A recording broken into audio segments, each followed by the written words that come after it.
சென்னையின் ஒரு சில பகுதிகளில் இன்று பகல் நேரத்தில் மழைக்கு வாய்ப்பு இருக்கிறது. அண்மை செய்தியாக இன்று அதிகாலையில், அதாவது இன்று பகல் பகுதிகளில் சென்னையில் மழைக்கு வாய்ப்பு இருக்கிறதா சொல்லியிருக்கிறீங்க. அடுத்தடுத்து மழைக்கான வாய்ப்புகள் எப்படி இருக்கு சார்? நம்ம சென்னையை பொறுத்தவரைக்கும் பெரிய மழை இப்போ காற்றின் குவிப்பு பார்த்தீங்கன்னா நமக்கு கடலூர் மற்றும் பாண்டிச்சேரி போன்ற பகுதிகளில் தான் நம்ம காற்றின் குவிப்பு இருக்கிறத பார்க்குறோம். ஸோ சென்னையை பொறுத்தவரைக்கும் பெருசாக மழை மேகங்கள் கிடையாது. பட் நம்ம கிட்ட வர வர நேரம் போக போக இன்னொரு 2 to 3 ஹவர்ஸ்ல சம் ரெயின்ஸ் நமக்கு பாசிபிள், ஐசோலேட்டட் ரெயின்ஸ், அதாவது அதனால மக்களுக்கு எந்த ஒரு பாதிப்போ இதுவோ இருக்காது. ஸோ அந்த மாதிரி மழைக்கு வாய்ப்பு இருக்கிறத தான் பார்க்குறோம். லோ பிரஷர் உருவானதுமே அது தெற்கு தமிழக பகுதிகளை நோக்கி வரக்கு வாய்ப்பு இருக்கு, கனமழைக்கான வாய்ப்பு இருக்கும் அப்படின்னு கருதப்பட்ட நிலையில தற்போது வடக்கு திசையை நோக்கி நகர்ந்திருக்கு. இதுக்கு என்ன காரணமா புரிஞ்சுக்கலாம் சார்?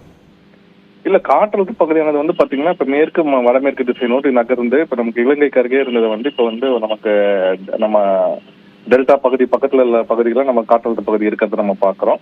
ஸோ அதனால நமக்கு அந்த காற்றின் குவிப்பு பாத்தீங்கன்னா நமக்கு அந்த வட தமிழகத்துல உள்ள, அதாவது வட தமிழகம் நம்ம சொல்லும் போது டெல்டால இருந்து நம்ம சென்னை வரைக்கும் எடுத்துக்கலாம். ஸோ அதுல இன்னைக்கு நேற்று இரவுல இருந்து இந்த காலை பாத்தீங்கன்னா அந்த கன்வர்ஜென்ஸ் காற்றின் குவிப்புன்னு சொல்லுவோம், அதோட தாக்கம் வந்து இந்த பாண்டிச்சேரியில இருந்து மரக்காணம்ல இருந்தே வச்சுக்கலாம். மரக்காணம் பாண்டிச்சேரியில இருந்து நமக்கு நம்ம மயிலாடுதுறை வரைக்குமே நமக்கு அது இருந்ததை பார்த்தோம். ஸோ அங்க வந்து கனமழை பெய்திருக்கிறது. ஸோ நீங்க பாண்டிச்சேரியே பாத்தீங்கன்னா ரொம்ப 100 மில்லிமீட்டருக்கு மேலேயே அங்கே பதிவாயிருக்க பார்க்குறோம். அதே மாதிரி சீர்காழியில நம்ம 14 சென்டிமீட்டர் 140 மில்லிமீட்டருக்கு மேலே பதிவாயிருக்கிறத பார்க்குறோம். ஸோ அங்கெல்லாம் கனமழை பெய்திருக்குது. அதுக்கு அருகில் உள்ள மாவட்டங்கள் அரியலூர் போன்ற இதுலையும் நல்ல மழை பெய்திருக்கிறத நம்ம பார்க்குறோம். ஸோ நேற்று வந்து நமக்கு சென்னையை பொறுத்த வரைக்கும் எல்லா இடத்துலையுமே நைட்ல இருந்து ஒரு 20 to 30 மில்லிமீட்டர் 20 மில்லிமீட்டர் அந்த ஆவரேஜ் அந்த மாதிரி தான் நமக்கு மழை பெய்திருக்கிறத பார்க்குறோம். நமக்கு அடுத்தடுத்த நாட்கள்ல மழை வலுவடைவதற்கான வாய்ப்புகள் இருக்கிறதா? அதே போல கனமழைக்கு எப்போ எதிர்பார்க்கலாம்?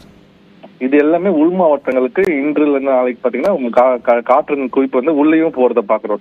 அந்த காற்றழுத்த பகுதி அருகில் வரும்போது நம்ம காற்றின் இது வந்து கன்வர்ஜென்ஸ் வந்து இன்டீரியர் டிஸ்ட்ரிக்ட்லயும் நம்ம போறதை பாக்குறோம்.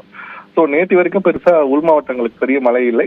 பட் நேற்று இரவுல இருந்தே நமக்கு பாத்தீங்கன்னா காற்றின் குவிப்பு உள்ள போக போக உள் மாவட்டங்களும் மழை தொடங்கி இருக்கிறத பாக்குறோம். ஸோ இன்றும் உள் மாவட்டங்கள் தென் மாவட்டங்களுக்கும் அதே மாதிரி தூத்துக்குடி, தென்காசி, திருநெல்வேலி போன்ற மாவட்டங்களுமே நம்ம காற்றின் குவிப்பு இருக்கிறத பாக்குறோம். ஸோ அங்கெல்லாம் கூட மழை வந்து இன்று நாளையெல்லாம் பெய்யறதுக்கான வாய்ப்பு இருக்கிறத பாக்குறோம். சென்னையை பொறுத்த வரைக்கும் ஐசோலேட்டட் ஸ்பெல்ஸ் இருக்கும். இரவுல இருந்து காலை நேரத்துல நம்ம அந்த டைம்ல ஏதாவது காற்றின் குவிப்பு மேலும் வரும்போது நம்ம நார்மல் மான்சூன் டைம்ல காற்றின் ஈர்ப்பு காரணமாக அப்போ மழை மேகங்கள் வந்து அப்படி நமக்கு ஒரு ஸ்பெல்ஸ் கொடுக்கும். ஸோ இப்போ பொறுத்த வரைக்கும் நமக்கு வந்து அச்சப்பட வேண்டிய ஸ்பெல்ஸ் எதுவும் சென்னையை பொறுத்த வரைக்கும் இல்லை. நார்மல் மான்சூன் ரெயின்ஸ் வந்தாலுமே நார்மல் மான்சூன் ரெயின்ஸ் தான் வாய்ப்பு இருக்கிறத பாக்குறோம். அடுத்தடுத்து வங்கக்கடல்ல ஏதாவது சுழற்சி நிலவுவதற்கான வாய்ப்புகள் இருக்கா? காற்றழுத்த தாழ்வு பகுதி எப்போது உருவாக வாய்ப்பு இருக்கிறது? ஸோ நம்ம இதோட தாக்கமே அடுத்த ஒரு 3-4 நாட்கள் இருக்கும். 17-14 வரைக்கும் இருக்கும். உள் மாவட்டங்களுக்கும் மழை இருக்கிறது, தென் மாவட்டங்களுக்கும் இருக்குது. கடலூர் மாவட்டங்களில் தொடர்ந்து அப்படி இப்படியே நமக்கு டெய்லியும் பெய்யுற மாதிரி இது மாதிரி ஒரு மழை பெய்து கொண்டே இருக்கும். ஸோ 17 அதுக்கப்புறம் 12-19 ஒரு 4-5 நாள் பிரேக் இருக்கு. மாத இறுதியில திருப்பி ஒரு காற்றழுத்த பகுதி உருவதற்கான வாய்ப்பு இருக்கிறத பாக்குறோம். ஸோ அது எப்படி உருவாகுது, அது மேலும் வலுவடைந்து எப்படி ரொம்ப ஏர்லி இப்போதைக்கு நமக்கு ட்ரெண்டா தான் சொல்றோம். ஸோ அது எப்படி உருவாக்கி வருதுன்றதை நம்ம பார்க்கலாம். அது தீவிரமடையுமா இல்லையா அப்படின்றத பார்க்கலாம். ஸோ நமக்கு எப்பயுமே ஹிஸ்டாரிக்கலா பாத்தீங்கன்னா அந்த லாஸ்ட் ஃபியூ டேஸ் ஆஃப் நவம்பரும் அந்த ஃபர்ஸ்ட் வீக் ஆஃப் டிசம்பரும் நமக்கு எப்பயுமே ஒரு ஃபேவரபுளான பேஸா இருந்திருக்கிறத பாக்குறோம் நம்ம தமிழகத்தை பொறுத்த வரைக்கும். ஸோ அந்த காற்றழுத்த பகுதி எப்படி உருவாகி என்ன மாதிரி வருதுன்றதை பார்க்கலாம். ஸோ இந்த காற்றழுத்த பகுதியை பொறுத்த வரைக்கும் 18ஆம் தேதி 19ஆம் தேதி வரைக்கும் ஆங்காங்கே மழை பெய்ய தொடர்றதுக்கு வாய்ப்பு இருக்கு. சென்னையை பொறுத்த வரைக்கும் 16ஆம் தேதி வரைக்குமே இதே மாதிரி விட்டு விட்டு பெய்யுற மழை, பர்டிகுலரா நைட்ஸ்ல இருந்து மார்னிங்ஸ் மழை இருக்கும். டே டைம்ல ஐசோலேட்டட் ஸ்பெல்ஸ் எங்கேயாவது நமக்கு இருக்கிறதுக்கு சான்ஸ் இருக்கு. ஸோ இன்னைக்கு பொறுத்த வரைக்கும் இருக்கிற மாதிரி காலை நேரத்தில் மழை வரதுக்கான வாய்ப்பு இருக்கிறத பாக்குறோம். ஏன்னா பக்கத்துல மேகங்கள் இருக்கிறதுனால. மற்றபடி பெருசா எதுவும் கிடையாது. ஸோ நம்ம அச்சப்பட வேண்டிய அளவுக்கு எந்த மழையும் இப்போதைக்கு கிடையாது. உள் மாவட்டங்களை பொறுத்த வரைக்கும் காற்றுக்கு போகும்போது நீலகிரி போன்ற மாவட்டங்கள்லாம் கூட மழை பெய்யறதுக்கான வாய்ப்பு இருக்குது. நம்ம எப்பயுமே பார்த்துருக்கோம், காற்று இது மாதிரி ஒரு காற்றழுத்த பகுதி இங்கிருந்து நகர்ந்து உள்ள போகும்போது நீலகிரியில பர்டிகுலரா குன்னூர் போன்ற பகுதியிலலாம் இன்னைக்குலாம் நல்ல மழை பெய்யறதுக்கான வாய்ப்பு இருக்கிறத பாக்குறோம்.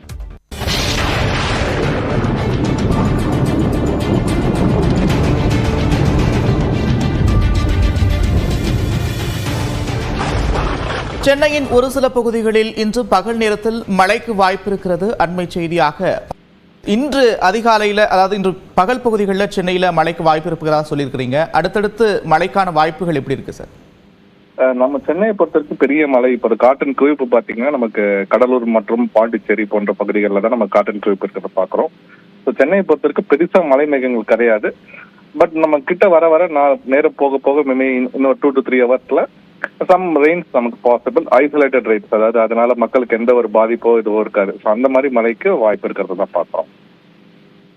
லோ பிரஷர் உருவானதுமே அது தெற்கு தமிழக பகுதிகளை நோக்கி வரக்கு வாய்ப்பு இருக்கு, கனமழைக்கான வாய்ப்பு இருக்கும் அப்படின்னு கருதப்பட்ட நிலையில தற்போது வடக்கு திசையை நோக்கி நகர்ந்திருக்கு. இதுக்கு என்ன காரணமா புரிஞ்சுக்கலாம் சார்? இல்ல, காற்றழுத்த பகுதியானது வந்து பாத்தீங்கன்னா இப்ப மேற்கு வடமேற்கு திசை நோக்கி நகர்ந்து இப்ப நமக்கு இலங்கைக்கு அருகே இருந்தது வந்து இப்ப வந்து நமக்கு நம்ம டெல்டா பகுதி பக்கத்துல உள்ள பகுதிகளை நம்ம காற்றழுத்த பகுதி இருக்கிறத நம்ம பாக்குறோம்.